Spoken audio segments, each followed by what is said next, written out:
It's time for No Pad Sports Talk. Stay tuned as two brothers bring you the latest from your Michigan teams and beyond in hockey, baseball, football, and more. Let's get started. Here are your hosts, JD and Steve. Welcome. I'm going to love today. We get to talk some Detroit Tigers baseball. I am one of your hosts, JD. And that's Steve. Like the music sort of abruptly stopped, and I was like, is that okay? It didn't fade out like it usually does. It just went. So, but I am Steve. It's not like I forgot my name. I wasn't suffering from a stroke. Say what you want. There wasn't anything going on, so everything's good. That was okay. So even the professionals have dead airspace. That was our dead airspace. Yeah. Okay. So, anyways, look, it's exciting, right? Pitchers, catchers for Detroit reporting. Baseball is my favorite time of the year. I can't wait to watch some games. And look, I'm just really excited. I'm not going into this season with the Tigers like I was going into 2023 with the Lions as far as like high expectations. But I am expecting Lions to at least compete for the Central. They showed that they can last year. And I'm really excited with some of the additions they made and some of the players they got that could potentially make a difference in the major leagues this year. Yeah. So there's a lot happening, right? So yeah. You know what? Officially, the season ended late October, right? Mm-hmm. With the World Series ending, and then we had, then the official off season, which really kicked off, I think, when Shohei Ohtani signed with the Dodgers, right? That was kind of giant news, I guess, for everybody. I mean, and it is because you think about who Shohei Ohtani is, and then the massive contract that he got, right?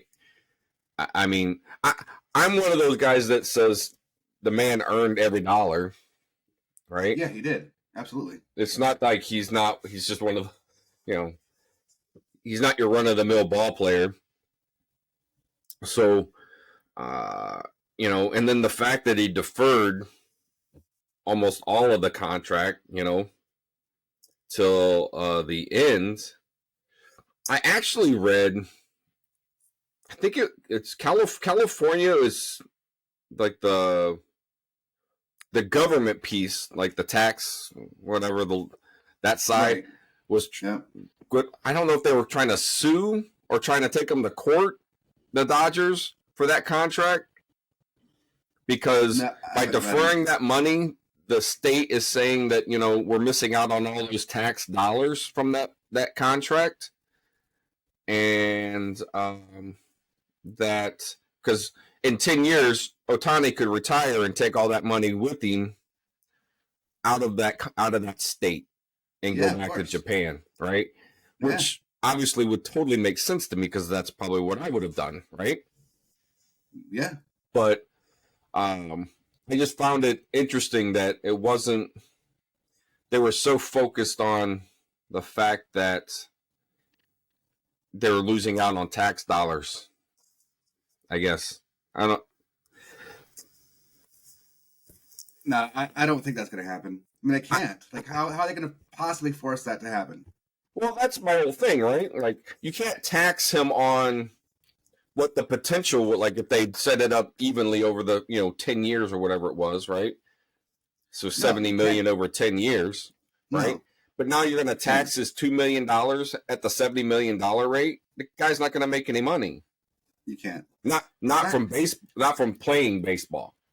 Like, it's not going to happen. Yeah, there's no way.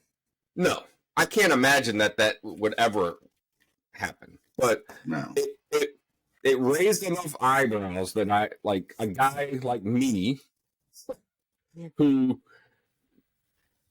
while I will watch baseball is not the top of my list, right?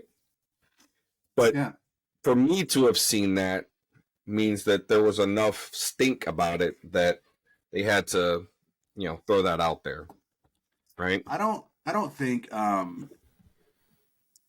don't know if it's so much the actual state or if it's just fans being upset over the deferral for Ohtani and saying that's what the state should do. Well, I don't even know, why would the fans care how much they defer? It doesn't matter to the fans. Well, no, a lot of fans are honestly just butthurt to see that. I mean, like, so baseball already doesn't have a there's no cap for pay, but they have a luxury tax. A luxury tax. That luxury tax not only causes the owners to pay more money, but you can also lose, or at least let me rephrase that, drop in position in draft. Your draft picks. You can go out of the the actual first round and go into the supplemental first round. Right. So this is a kind of way to like subvert it. Now I don't. So that's what fans, are upset about. But Ohtani's not the only person to do stuff like this. I mean, it's famous about media and stuff like that, and none of that stuff has ever come up, ever changed anything. So like, I don't. For me, like, I just think this is kind of a like a lot of smoke and nothing more. People just getting like kind of butthurt over Ohtani, and then be able to get Yamamoto on top of that. Then be able to trade for a Rosarina, and then pay him his due. And, like right now, because of the deferrals, like the Dodgers are able to sign a bunch of these people that they wouldn't normally be able to sign and then still stay underneath that, specific luxury tax. And I think that's what people are upset by. But I don't think there's anything California could actually do. Right. And I can't imagine that they could, but if the MLB decides to change something, right, and say, look, we know you just deferred this big chunk of money, and what we're going to do is say, okay, you have to count $35 million a year for him as part of your luxury tax, like salary cap, I guess. I know it's not a salary cap, but you know what I'm saying, right? As far as the overall salary. Yeah. Mm-hmm. And I think that would be something that the MLB would have to step in and then go through, with the owners and the Players Association, like all of that, right? And have to get them all to buy in on that. But not that it just, I guess, would suck because at some point, in 2034, when the deferral payments start to happen for Ohtani, the Dodgers have to claim that in their luxury tax, right? So here is, I think overall it's going to depend. I think yes, that you're right, but we'll have to actually see exactly how all that will work. Because of course baseball is different than actual tax law. So the right now the issue that California is going to have and trying to go after Ohtani's salary, even if they wanted to, and I'm not so sure they even do, but even if they wanted, I mean, of course they're going to want tax revenue of $680 million. Sure, you're wrong, but it's not just California state law that would have to change. Federal law would have to change because federal law protects certain pay from being taxed by the states.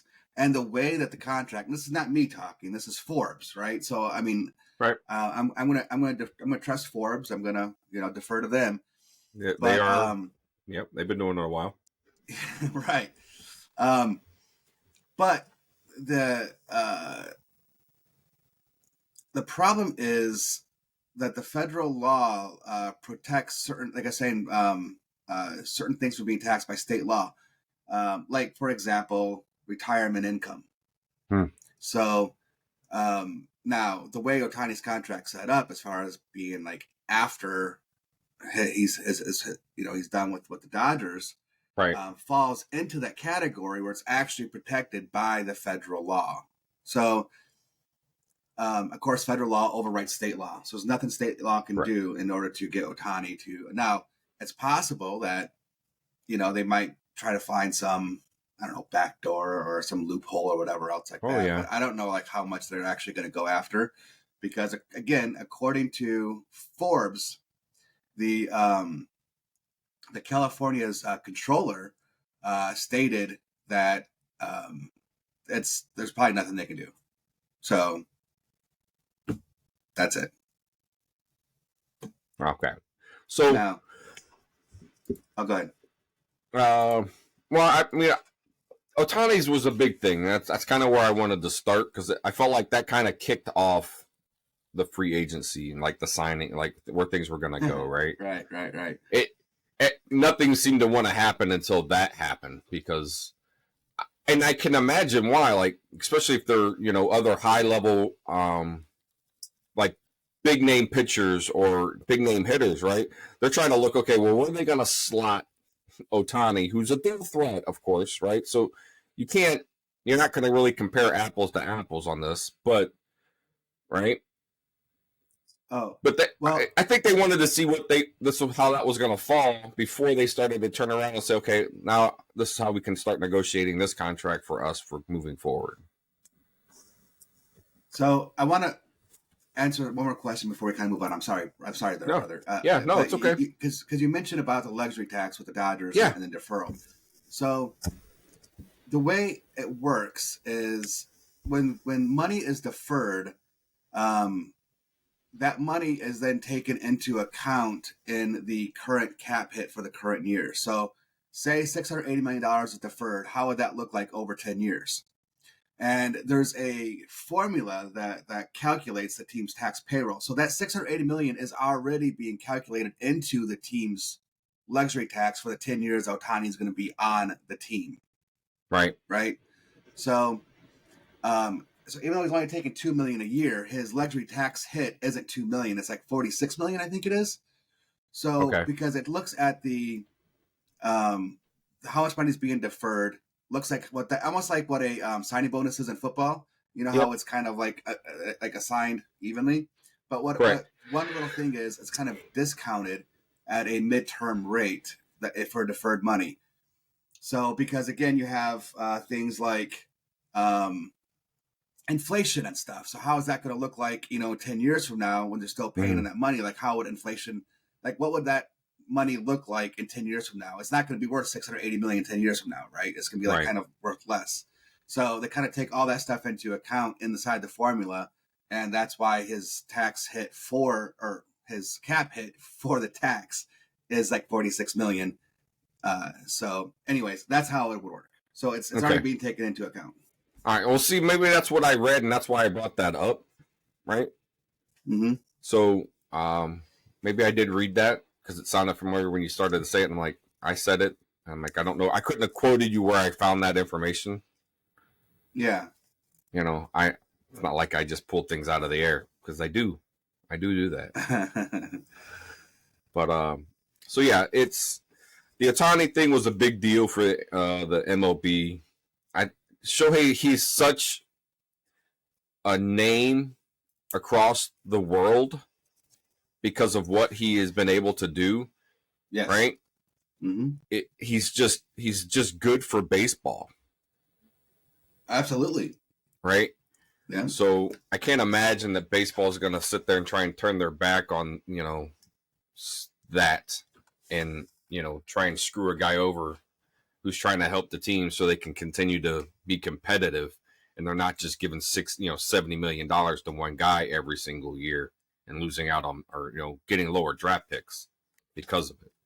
Yeah. I mean, look, any team could have done this. And from what I understood, again, no inside sources, but I read that San Francisco actually offered Ohtani a similar contract with a similar payout. Okay. But he still decided to go to the Dodgers for whatever reason. Again, I don't know. But so it wasn't just the Dodgers that offered a deferred contract to Ohtani. It's probably because he gets to keep his current house. He doesn't have to move. Well, I mean, definitely could be. I mean, I don't know. Right? Like, I mean, you're going from LA to LA. You're not going very far. I just think this is my personal opinion. And again, I don't know anything, right? But this is my personal opinion. I just think that LA is more of a global brand. It's like the Lakers, or the Bulls or something, right? Or the Yankees. It's a global brand. So, like when Ohtani or anybody who grew up in Japan is watching games, like they're probably that's know who they more watch. about the Dodgers than some smaller market team like I don't know the Rangers or the Rays. They're Dodgers, they're Yankees, they're Mets. Right, or maybe not the Mets, but the Red Sox, I should say. Yeah, but all those big name teams, right? Yeah, right. Like household names that travel. And but when you look at as far as West Coast teams, because of course Ohtani mentioned he wants to stay on the West Coast, like the only big name team out there really is the Dodgers. It's the Dodgers. Yeah. Right. So, but yeah, that's. It was, like I said, it was good for baseball. I was excited to see because it sucked because he's got to have Tommy John again, right? And sucked in the fact that he's not going to pitch. It sucks in the fact that he's not going to pitch next year, right? I was worried, like, is he going to stick trying to, are Angels going to try are the Angels organization, are they going to try and take advantage of that, saying, hey, no one's going to be able to sign you because you can't be a dual threat now because of this, right?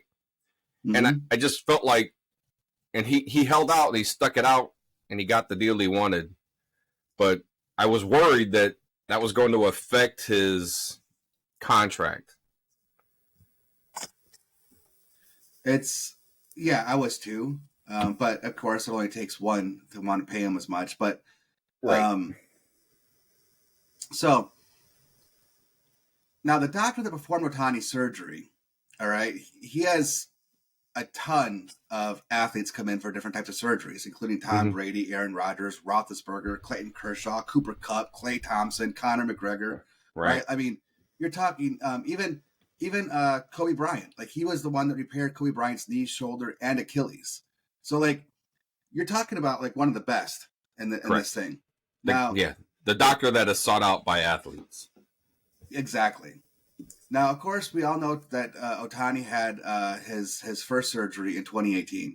Mm-hmm. Now, according to the doctor, the surgery that they did on his elbow this time wasn't technically like the typical Tommy John. So, even though it's still being considered Tommy John, they did it kind of. It's not the typical Tommy John surgery. I'm trying to find the quote that I read, and that's what I'm trying to do right now. I haven't been able to find it, but at any rate, it's not the typical Tommy John surgery, and they actually expect him to recover pretty quickly from it. So, but yeah, like that was the first big domino to fall. You kind of expected. Yeah. The free agency to kind of take a little bit of a pause because everybody wants to see what Ohtani is going to get as far as a contract and kind of base their contract off of what Ohtani is going to get. But yeah, that was the first big domino to fall. And then, we got some other guys starting to sign, including Yamamoto, which was, of course, the next big name on the free agent market, which Dodgers also was able to get, which is insane. Right. So, it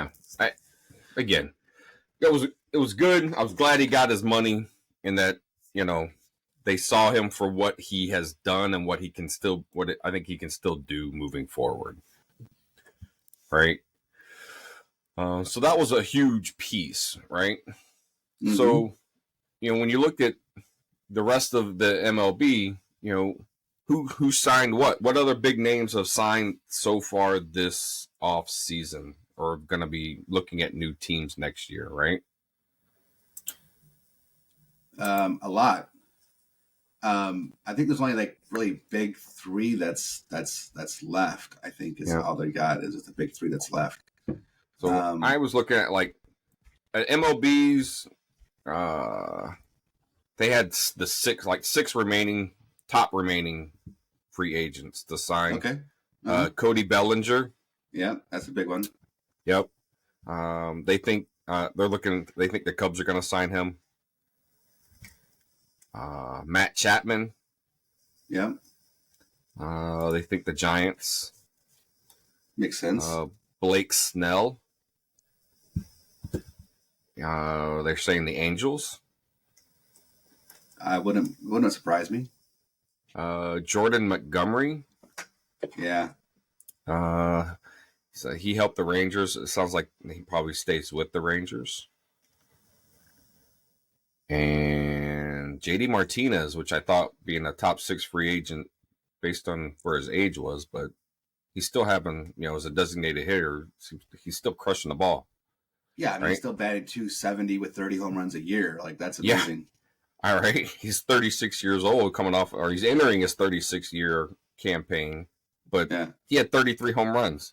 He had an 893 OPS last year for the Dodgers. And I think this is pronounced Jorge Soler, right? Soler. Or George Soler. Jorge Soler. Yeah, Soler. Okay, there you go. But they're saying the Giants for him. And those were the 6 that they said. I can't imagine those are the only 6, but those would be the 6 big name free agents. Mm-hmm. Or bigger name free agents left. So it was interesting. Obviously, with the JD Martinez, Tigers fans know who that is because, he spent some years with us, doing the same thing. And so it's kind of cool, that he's still hitting the ball the way he is, right? So and that's why we've talked about when it comes to Shohei Ohtani. At what point do you think he stops pitching and just becomes a hitter because he's just he's deadly at the plate? I don't think that's going to happen. I mean, not until it's forced. Right. Well, and that's what I'm thinking. I don't know that he'll ever. I just don't know. Right. To me, there's going to be. I feel like there's got to be a point, right? But he takes such good care of himself, and I know everyone's going to he's had 2, Tommy Johns, but I get it, but the kid takes care of himself. Yeah, he does. Right? He eats clean. He works out. He does all the right stuff. Right? So for him to be able to say, I can do this for another 5 years, I believe that he could do it for another 5 years and still do it at a high level. Mm-hmm. Right? But anyway, so that's kind of where they are with those free agents. I haven't followed it a whole lot because we've been kind of in the meat of football season. So I was trying to catch up here over the last couple of days to see what was going on. Right. I was watching the Tigers stuff over here over the last little bit of time as we transition maybe to something more local. There was a big signing. They signed Colt Keith to a contract.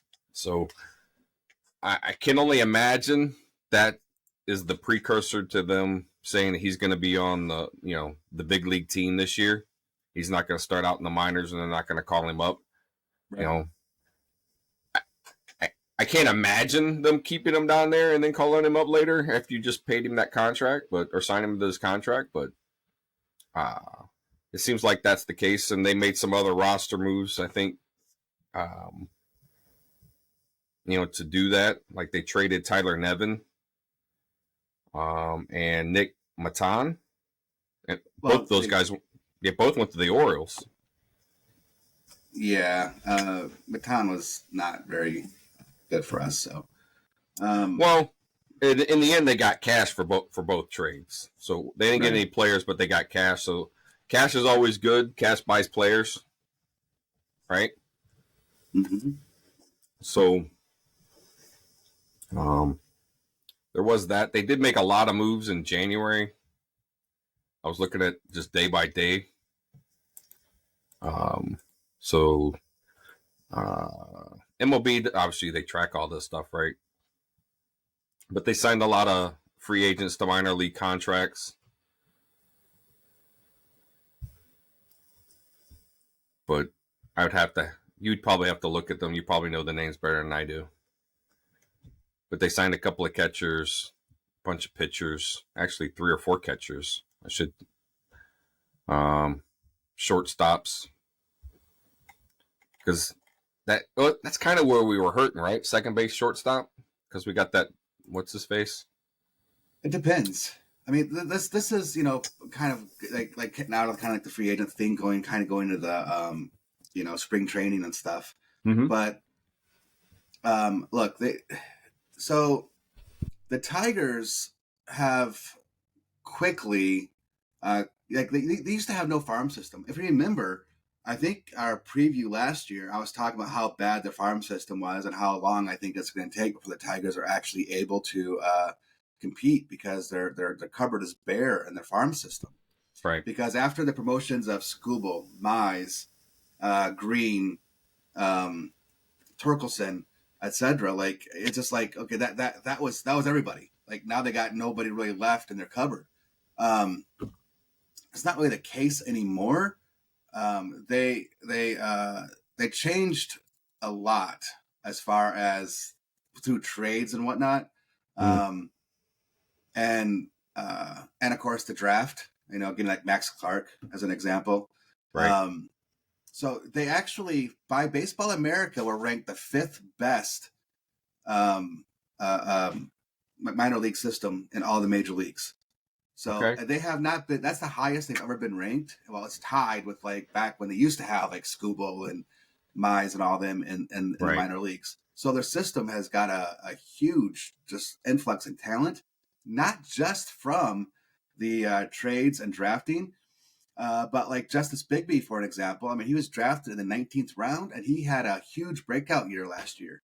Yeah. So So that's one thing that Tigers have started to do under this new regime is actually developing their talent. Yeah. It seemed like their players, once they got drafted, just like they never got better. They just stopped. But now they're actually starting to develop. So, and that's where, Colt Keith came from. That they just signed because again he was a late round draft pick too, and all of a sudden he just kind of came out of nowhere, right?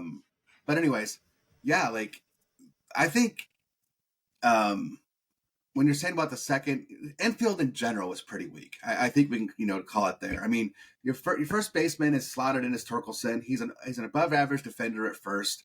I think he's going to have a breakout year in hitting because he kind of did last year too. But I think he's going to get better on the average side, kind of above 250, still hit over 30 homers a year. But yeah, like you are right because obviously we know who Baez is and what and his weaknesses. Right. He's still kind of a plus defender, but not really good at the plate. There was a big hole at third base, and our second base they just kept going in and out as well. And you can even look in the outfield some. Riley Green was actually pretty proficient in center, but he wasn't like super good in center. So you would think that, hey, if I can go ahead and get an above average defender, like someone who's better than Riley Green in center, and then move Riley Green to say left field, perhaps, like Riley Green will then automatically be an above average defender in left field. Like you're but by doing that, you've made your defense a lot stronger. And that's what we're going to see. We're going to see a bunch of these minor league players come in and give the Tigers a huge on position wise, not pitching wise, position wise. Because they traded for Mark Canha. He's going to take over. Again, he could be left or right. Riley Green is going to take the other one. Parker Meadows is going to take over in center field. That's almost a given. If you remember, I mentioned that I liked the way Parker Meadows, like his approach at the plate last year during spring training. And I said that he had an outside shot of sticking with the club right out of spring training because I thought he was, playing that well. Yeah. So Parker Meadows is going to be a new addition to the team. Colt Keith is going to be a new addition to the team. So right there, you already got two players that's just boom, right on. You just strengthen your outfield, and you're going to be pretty good at the corners. And it doesn't stop there. Dylan Dingler, catcher, he has a chance to take over for Carson Kelly. I'm not a Carson Kelly fan. I'm sorry. I'm ready for him to be gone. But I'm ready for Dylan Dingler to kind of take the next step and be our backup catcher. So, boom, you got him coming in. You also have on John Henry Malloy. He is kind of like a first baseman more than anything else. But you might see him, kind of platooning some, maybe get some at bats, like, I don't know, well, against a certain pitcher, certain hand, we'll see where that goes. But John Henry Malloy, with that trade with Atlanta, he's coming in and he actually had a good offensive season. So again, you got a better bat there as well. Jace Young, he has an outside shot this year of making the team right out of spring training. Jace Young was slotted to the second baseman, but during the Arizona Fall League this year, they actually moved him over to third base to see how he'd cope at third base. And his brother Josh Young with the Texas Rangers, he was a rookie and an all-star over there at third base. And Jace Young, during the Arizona Fall League, actually had a pretty good season at Arizona Fall League playing third base. So I would not be surprised to see him be the starting third baseman out of spring training at the start of the season. So he was drafted in the first round, 12th overall. Like, this is not some, unknown guy or anything. Right. So I'd expect him to at least have a shot at it. And again, I'm talking about players have a chance to get on the team like right away. Edis Leonard, he's kind of a middle infielder, second shortstop. He's kind of versatile, can even play some outfield. Of course, we've seen Ryan Creedler last year some, playing shortstop and second. Not that I think he's going to be anything special, just saying that we still got him. Right. And then of course Justin Bigby, he's going to be a corner outfielder. I wanted to ask you about him because Bigby's still not. He didn't play AAA last year, right? He was still AA. Was he playing out or A+ or something? No, he played. He played 15 games in AAA. Okay. Yeah. So I missed that transition because I thought he was playing out with the team out near Kalamazoo, right? He played. So last year he went from high A to AA and then to AAA, but he played 100 games between high A and AA. Okay. And in those 100 games, he hit like almost 20 home runs, something like that. I think it was like 18, 19. It was almost 20 home runs. AAA, he only played 15 games, only 58 plate appearances, and he had one home run there. Okay. So, but the one thing that was encouraging, as far as like his jump from like say A to AA to AAA is not only was he able to do it, but his walk rate really didn't change much, right? No. So like he's still seeing the ball pretty good. His K rate jumped up a lot in AAA, which was kind of to be expected for your first trip into AAA. Right. But if he can actually end up minimizing his Ks and get it back down to where it was at, right, like he's going to be a plus hitter. And that's one of the reasons why they traded for him. Because if you remember too, last year, we're talking about like, hey, guess what? Like the Tigers have a plan. This new GM and everything, they got a plan. They know who they're looking for. And they want guys that have good contact skills that could possibly put it out every now and then. They're not looking for guys that's going to hit 250 home runs. Like those days, they don't want those guys. They want the guys that would hit 250, 260, 270 or higher and maybe hit 20 to 30 home runs. And minimize strikeout rate, have a good high walk percentage. And Justin Bigby fits that mold, at least historically. But AAA, his strikeout percentage doubled. And so he's got to work on that. But otherwise, like, yeah, he had a really good season last year. Yeah. Yeah. Because I remember as I was following it and looking at some of the minor league players when we were doing some of the shows, I could see his progression and his name popped up all the time when you're talking about what the Tigers minor league system was doing. Yeah, I mean, in 63 games, and this was pretty impressive, though. In 63 games in AA, the guy, his average was 362. Yeah. Like, that's amazing. And his K rate was only 12.5% compared to an 8% walk rate. Like, he absolutely destroyed AA. Yeah. And again, he only had 12 home runs in the 63 games, so about one every 3 games. But, like, again, that's not what this regime's looking for. They're not looking for the big No. home run ball. So we need people to put the ball in play and get on base. You yeah. get base runners, you can score runs. We want to score runs. You score runs, you win. And his on-base percentage in Double-A was .421, which was, again, really good. Yeah. Right. So, but yeah. So, like you said, the Tigers, their farm system is obviously has improved, and just in the last year, it has made a huge jump. Right. Yes. Mm-hmm. So, very interesting, in that transition and seeing what the Tigers have done to get better in that respect. Realizing that when the new regime came in and said, "Hey, this is where we have to get better, so that we can, be able to compete down the road." You're right. They identified the weakness and made moves to fix it. But again, just kind of like with the Lions, the parallels, I think, in my mind is pretty astonishing, because Lions have a plan. Lions look for a very specific type of player coming in to their team. It doesn't matter the position. They want a specific type of player. And the same thing with the Tigers now. They want a very specific type of player. So, I'm excited for their future, just from, again, like the projected lineup. And this is one of the reasons why I'm excited, right? You're not even looking at someone like, say, Jace Young, Colt Keith, yes, but Right. Justin Henry Malloy, like some of those other younger players that we mentioned. We're not even talking about them. Their projected starting lineup right now, according to Fangraphs, okay? You got Parker Meadows. He's 24 years old. Riley Green, batting second, 23 years old. Spencer Torkelson, 24 years old. Kerry Carpenter, 26 years old. Right? Top four hitters, 26 or less. Mark Canha, who they traded for, is 35, right? He's kind of the old dog there. Colt Keith, 22 years old. Baez, 31 years old. They got McKinstry currently slotted for third base. Like I said, I don't think he's actually going to stick there long, but he's 28, and Jake Rogers is 28. Yeah. So the other players that could come in, Dylan Dingler's 25, and Jace Young's 23, right? Yeah. Like, I mean, that's impressive. And we haven't even started talking about the pitching yet either. Right.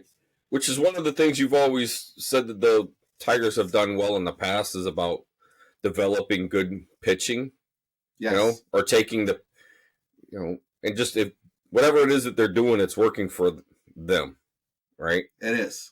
On the pitching side, yes. Yeah, on the pitching side. So that's always a good thing to know, that that's still in place. They're developing the pitchers. The pitchers are coming in. They're being productive. Everybody has a bad game. You come out and you play 3 innings and, you've got 10 hits and it's time to go, right? And that happens, right? Just sometimes you're off, right? And in baseball, when you're off with a pitch, it only has to be off by like this.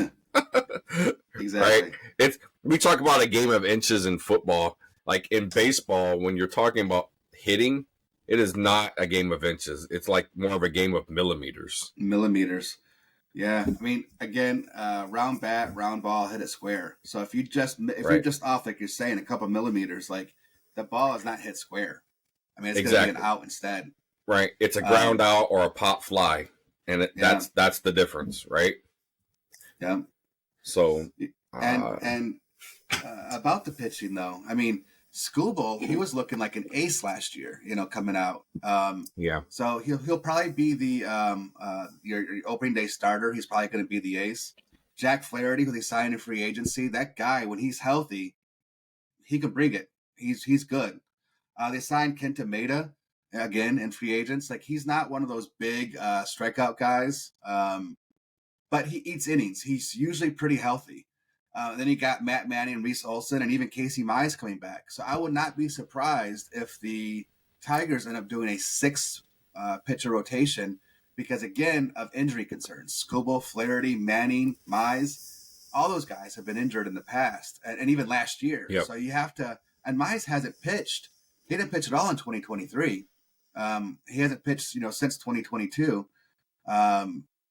So he's done some, now after his surgery, he's done some game simulations and stuff like that. So it looks like he's going to be healthy to take the mound.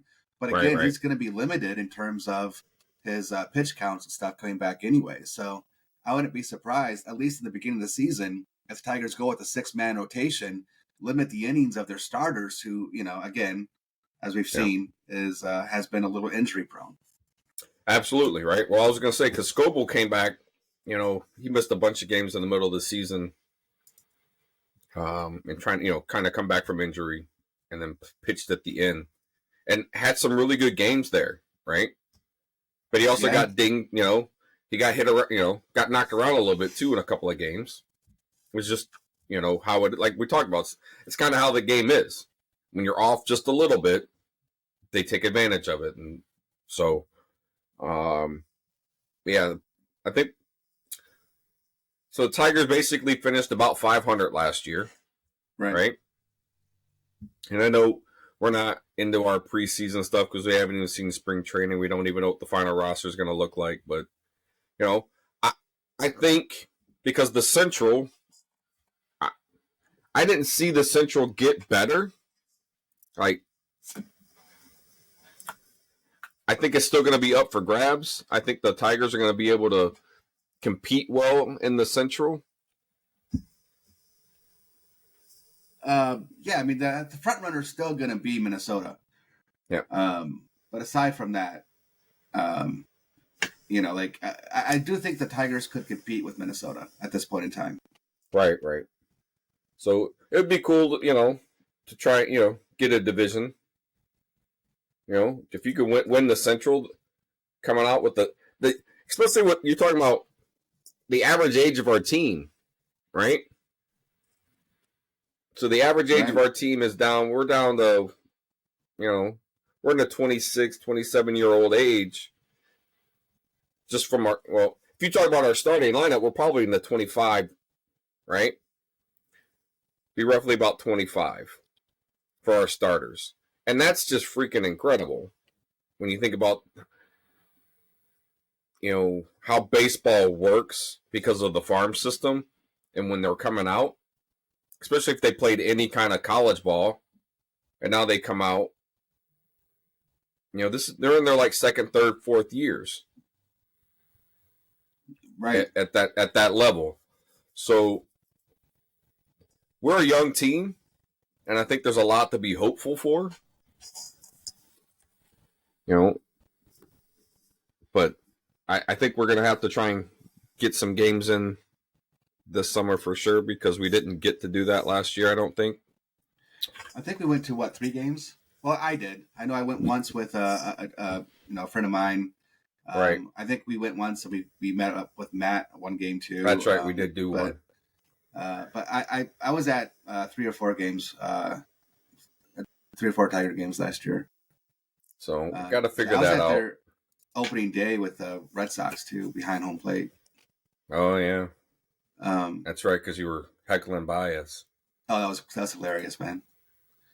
But yeah, like it wasn't opening day. I think it was their third game. Anyways, whatever. I was behind home plate with their with Red Sox, but it was.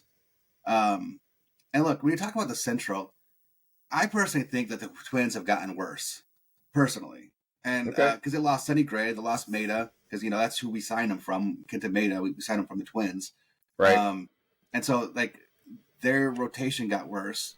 I don't think that the Twins have done a lot to get better. I think the Tigers have done a lot to get better. And I think the Tigers, like I mentioned earlier, are going to get reinforced with some of the players from the minor leagues. Typically, it takes time for those players to develop into solid starters. I mean, we've seen that with even Spencer Torkelson. The guy struggled his first year. He got sent down to AAA a couple times.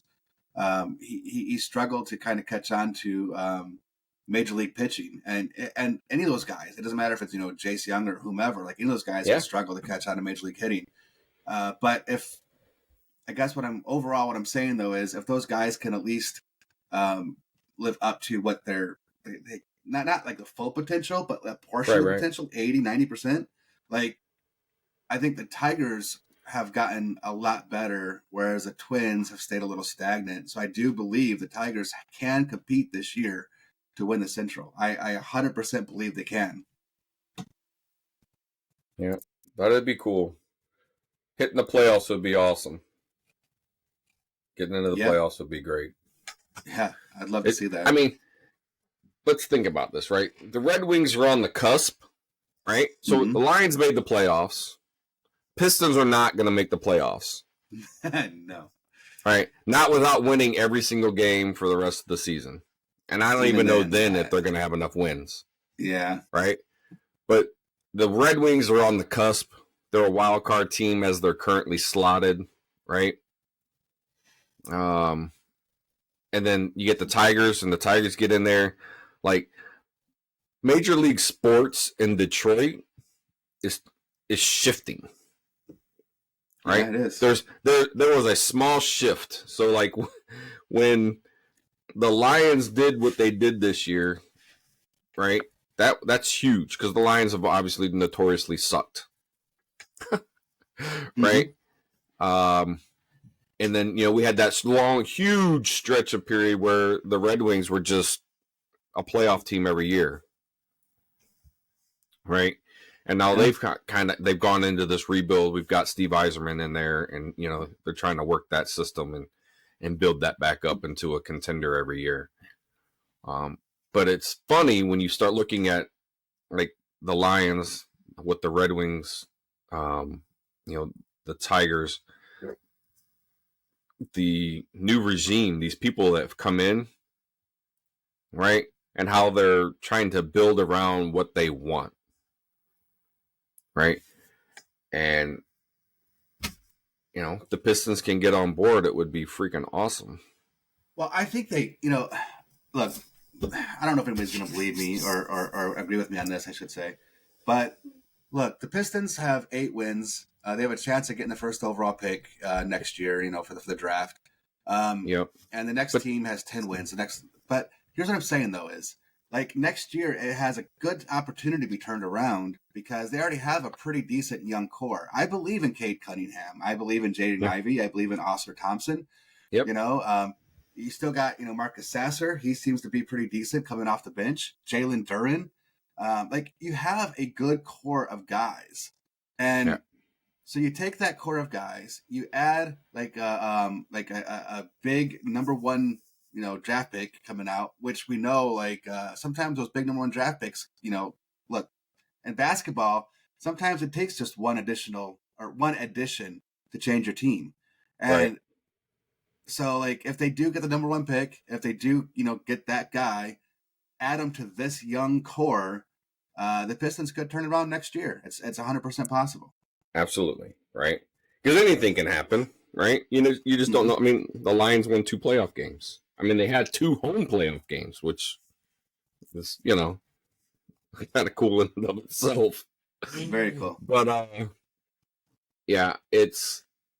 I'm very excited about Detroit sports. Right? Like, we kicked off our show and our teams weren't great when we started doing this podcast. Almost a year ago. Yeah. Right? And from that point of what we have seen, that transition in Detroit sports and what that future looks like, what we think Detroit sports could be, man, did we not kick this off at the right time? Yeah, we did. Right? Like the idea that over the next 5 years, Detroit across all of the major league 4 major sports teams, right? And all of them playing in the city of Detroit, right? Mm-hmm. With, Little Caesars Arena being the Pistons and the Red Wings, and Comerica and Ford Field being right next door to each other. Mm-hmm. That is just the coolest thing ever. Because I know we're only one of a very few cities who have all 4 major league sports playing in the same city. And we're within less than a mile of those, like those 3 stadiums. Mm-hmm. They're within less than a mile. Yeah, 4 sports being, looks like they could, turn it around. But then let's look at it this way too. Just Michigan sports in general. I mean, Michigan Wolverines obviously won the national title.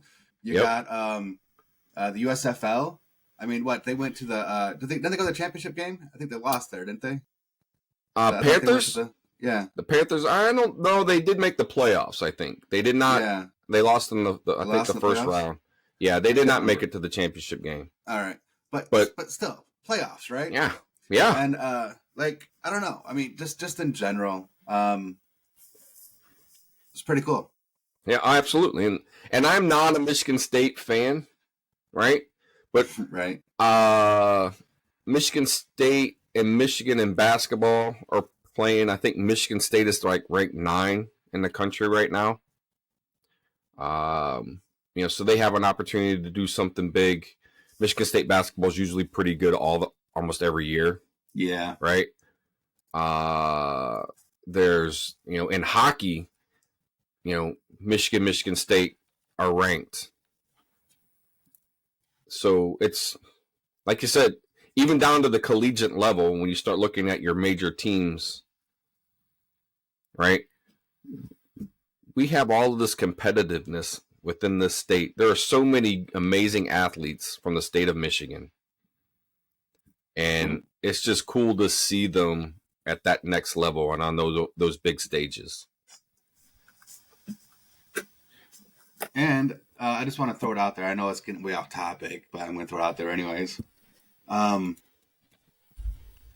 So you were watching the women's basketball Iowa today. I was. Right? You were watching Caitlyn Clark. I was. And just for the record, in men's hockey, Michigan's ranked 2 and Michigan State's ranked are tied 4. There you go. So Western Michigan's even ranked 8. Oh, it's a scoring offense. I'm sorry. It's not I was like, that seems a little weird. Anyway, but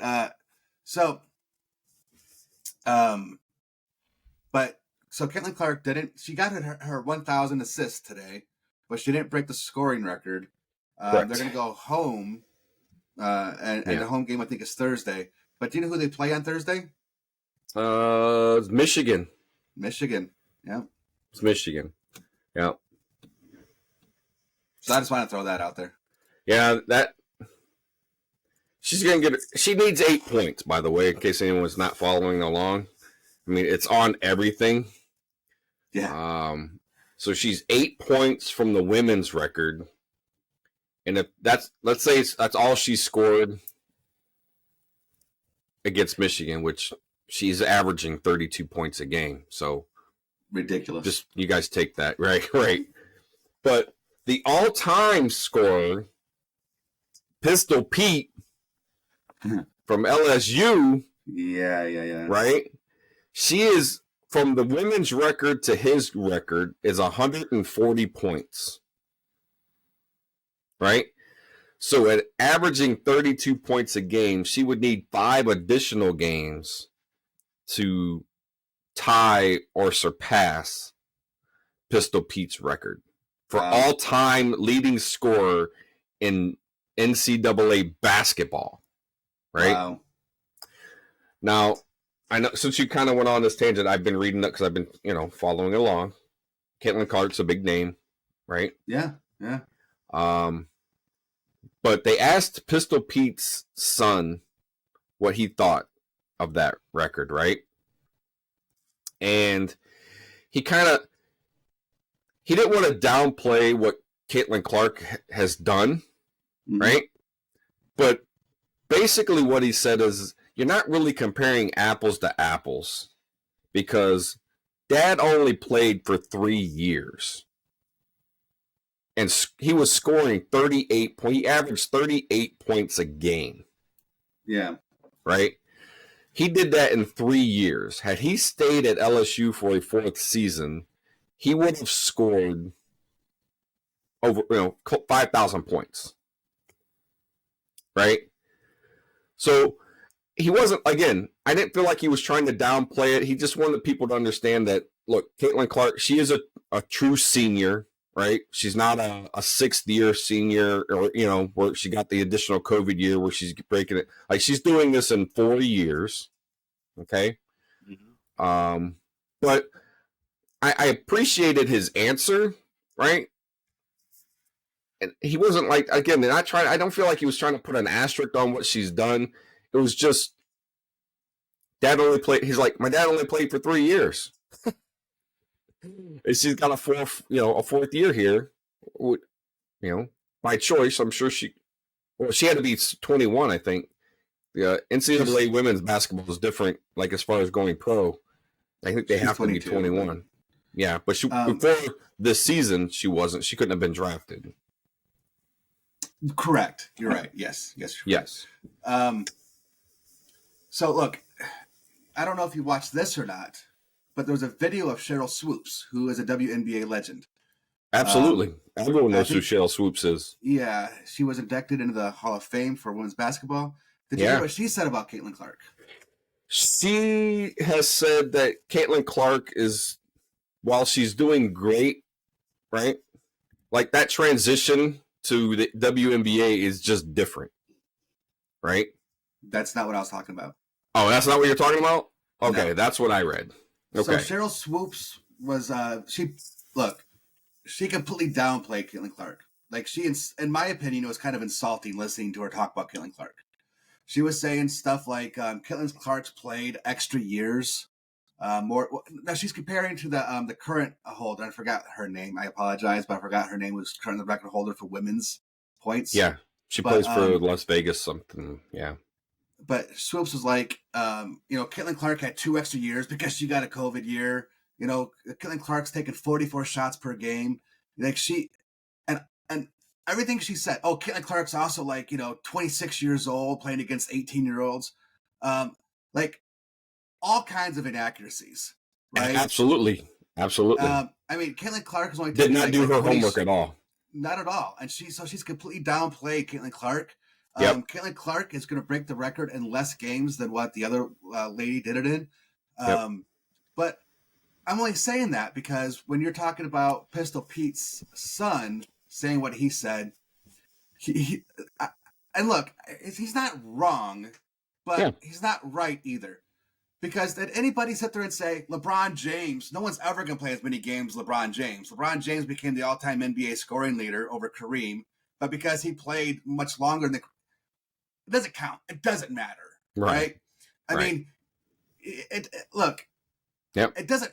And you never know with Pistol Pete. Yeah, he could have came back for his senior year, but what happens if he torn his Achilles? Right. So now all of a sudden he torn his Achilles, can't play his senior year, doesn't get any more points. Now all of a sudden, that makes the record more legit? It doesn't. Look, no. I understand the argument in college sports over something like, say, professional sports, because you actually only have typically 4 eligible years in college. Of course, you can have 5, whatever it may be, but typically it's 4 eligible years. Correct. So, and in pros, you don't really have that restriction, so you don't really have that argument in pros that people have the argument in college. But to me, I don't buy it. I'm sorry. Like it just, you could look at, well, Pistol Pete's gonna have the all-time scoring record per game. Okay, fine. Like, sure. I'm not going to argue that, right? I mean, you could even argue that Pistol Pete, comparing apples to apples, Pistol Pete playing in the men's league versus Caitlyn Clark playing in the women's league. I want to make that clear that Pistol Pete was still the better athlete and the better ball player. I mean, you have an argument. Like I can't, but just to sit there and say that Caitlyn Clark's record should have some sort of asterisk just because she did it in another year that Pistol Pete did because he came out, I don't buy that argument. And like I said, I didn't hear it as that. I think there was a bit of arrogance in it, because I'm reading the words, right? So I didn't hear him speaking it, so I'm reading words. So I'm trying to put emotion and context between, on what's coming off black and white paper, right? Mm-hmm, mm-hmm. So I was looking at it from a perspective of, okay, that's not really what he's saying. I wanted to understand what he was saying, but you're right. I don't think there's an asterisk at all. She's going to be the all-time leading scorer in college basketball history. Right. She just is. She's 148 points away. She only needs 5 games to do it with her. And she scored 32 points today, I think. It was 31. Either way, she was over 30. Right? Yeah.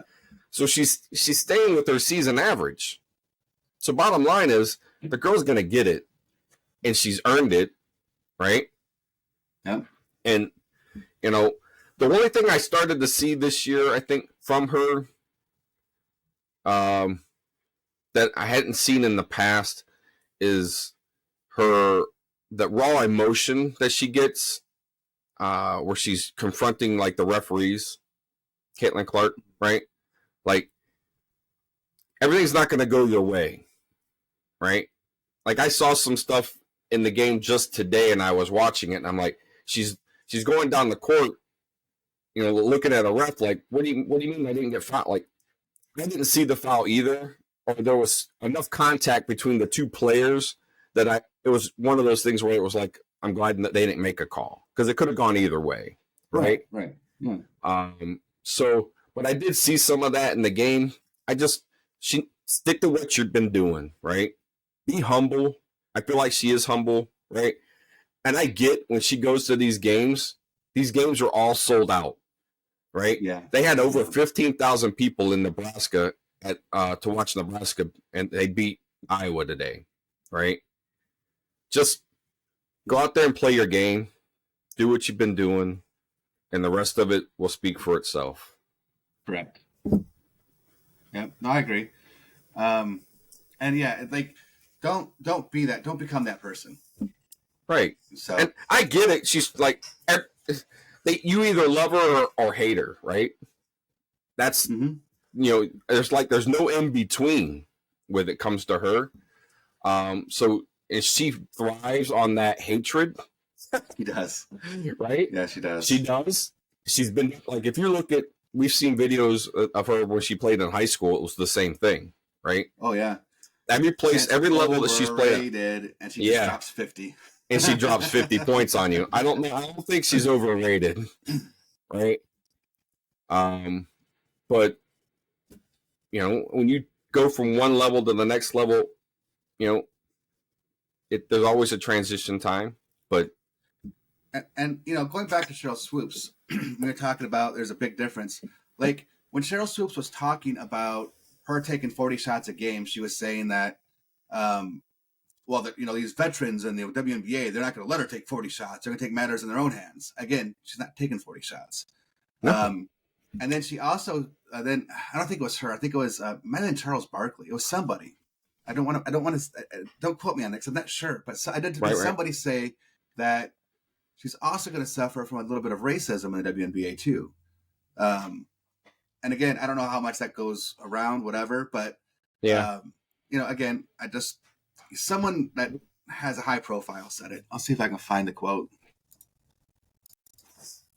Yeah, it's she's going to get there. You just don't know, right? She's probably going to be the first player picked in the draft. Yeah, if she goes in. Right. And I assume she will because she won't have any more years of eligibility to play college ball. She's played 4 straight years. So she just has one more year if she wants to come back. Does she? Yes, because of the COVID. So.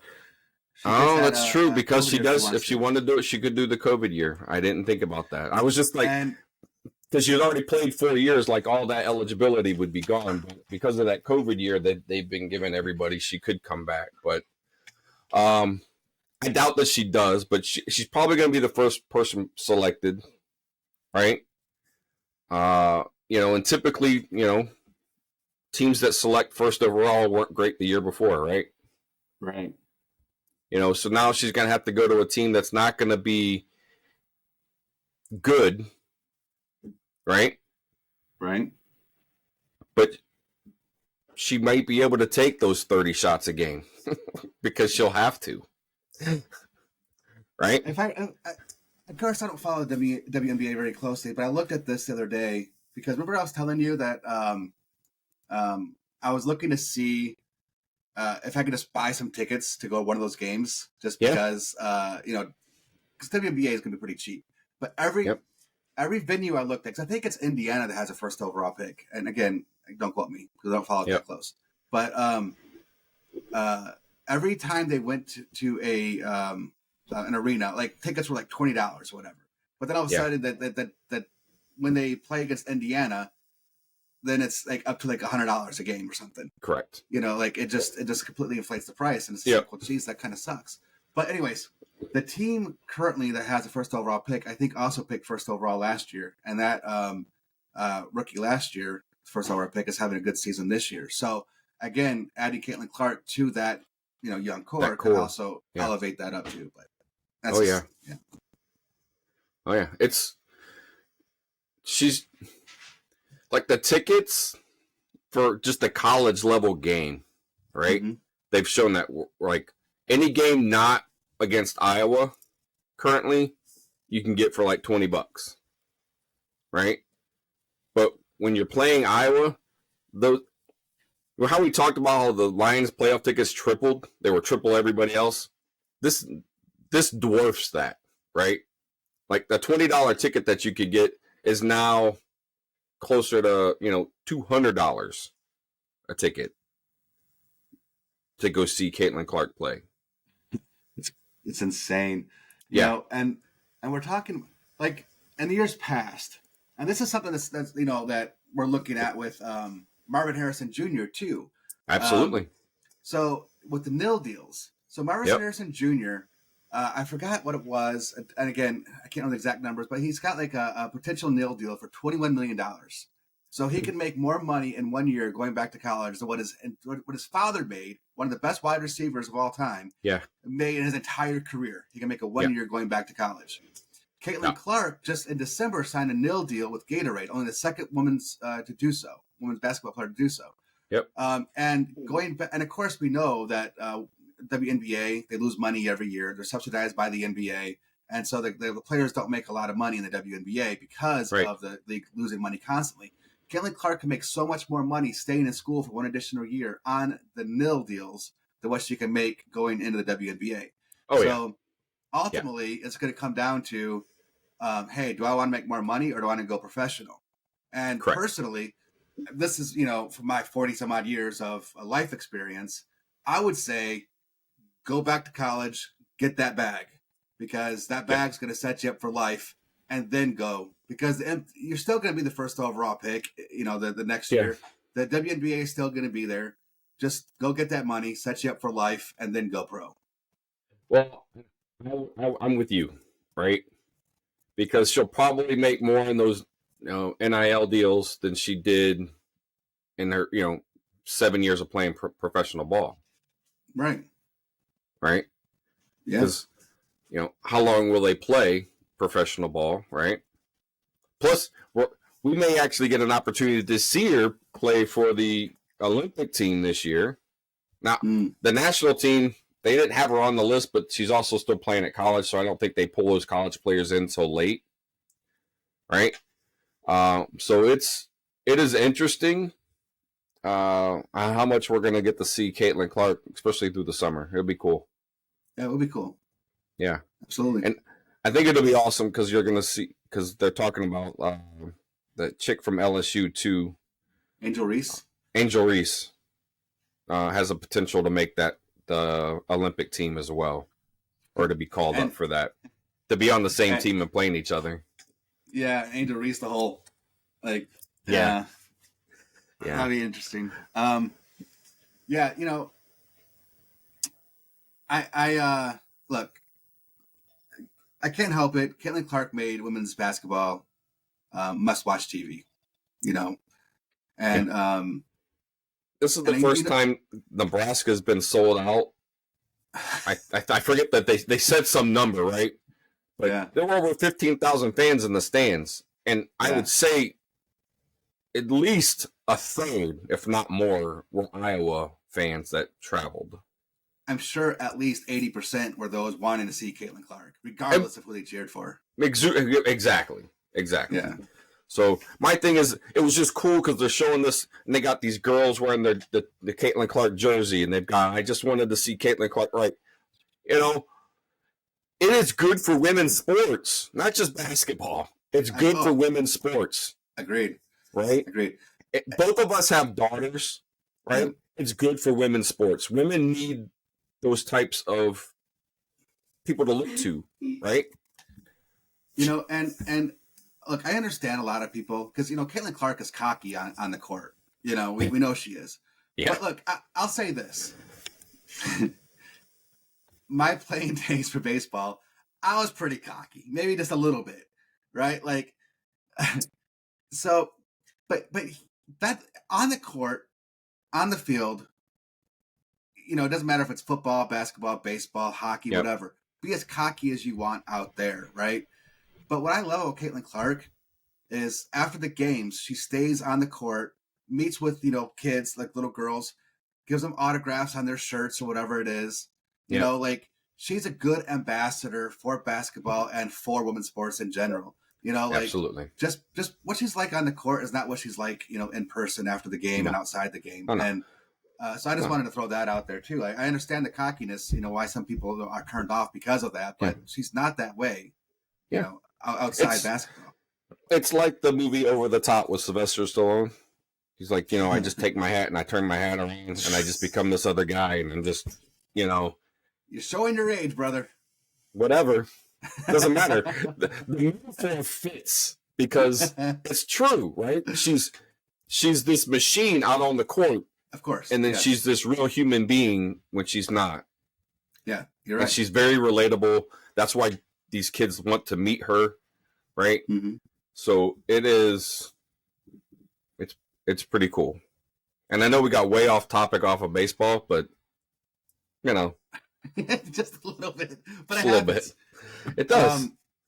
Look, it's been an hour. We went way over to our time that we were planning on doing this for. So we're going to wrap it up real quick. But look, this is just our quick little look into the Tigers, kind of like covering some of the you know, off-season stuff, talking about some of the players that could possibly make the team. We're going to have more of an actual like dive and predictions and all this kind of stuff coming up. Absolutely. For an entire baseball preview. So stay tuned for that. Because as spring training starts here and we start hearing a bunch of stuff about Max Clark, we got to find out where he's going to be. If he's going to be sitting in Double A or if he's just going to be playing in High A or Low A. I am so once he makes High A, I'm so going to Grand Rapids, man. I'm going to go watch one of those games too. Yeah, well, I'm going to come out and visit and we'll both go together. So, but yeah. Anyways, look, if you're still with us after an hour and 12 minutes, we definitely appreciate it. If you only made it through a couple minutes, well, thank you too, I guess. Yeah. Well, we just we kind of throw these things in here at the end because you know those are going to be the algorithm's going to pick those things out because it's going to be all Caitlyn Clark, so that's going to be a lot of our shorts. So we apologize. I'm going to apologize because she's a phenomenal baseball player, but that's going to be what it's going to happen. Yeah. So, anyways, look, again, thanks. Look, you know, subscribe, look towards some additional videos and content we got coming out. We got a lot of stuff coming out, especially if you're interested in the USFL, XFL kind of thing. Look, we got a lot of stuff coming. So absolutely. Stay tuned for that. And so this is Super Bowl Sunday. So my final word is just for all of those Swifties out there, Taylor Swift is in the building. She has made the trip back from Japan. She got her nap, and she's ready to watch Travis Kelce in the Super Bowl. I'm overjoyed, but for real though, like, look, I'm not a person that's you know angered by them showing Taylor Swift in the stands on TV and stuff like that. To me, you know, like, look, it's not her fault. She's a big star. You know, and she's there to support her boyfriend. She's not trying to do it for any other reason. She's there specifically to support her boyfriend.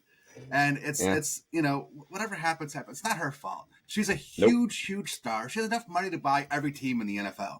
Like, and you know what? And from everything that I've heard, it sounds like she's a good person. Like, she gave all of her what was it? Her truck drivers for a show like $100,000 bonus or something like that. Like, look. She sounds like a good person, you know, and of course, you know, I got a soft spot for truck drivers, you know, being a former one and also our dad being one. Yep. But at any rate, like, that was pretty cool from her. I got no problems with Taylor Swift. No. You know, she's bringing more money to the NFL, which is good. It's good for teams. It's good for the sport. Just like we talked about Caitlyn Clark. And bringing more fans. I don't bringing in more fans. That's it. Bringing in more Again, fans. It's good. That's good. Yep. No problems. So don't cancel us. We're okay with Taylor Swift. Okay. So but I had to because I happened to look up and I'm like, oh, look, she did make it.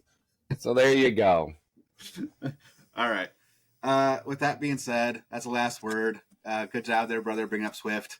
All right. Appreciate everybody listening. We'll talk to you next time. Have a good one. All right, guys. Thanks for listening to No Pads Sports Talk. Be sure to subscribe so you don't miss a single episode. While you're at it, help spread the word by leaving a rating and review wherever you listen to podcasts. Follow us on social media at No Pads Sports Talk.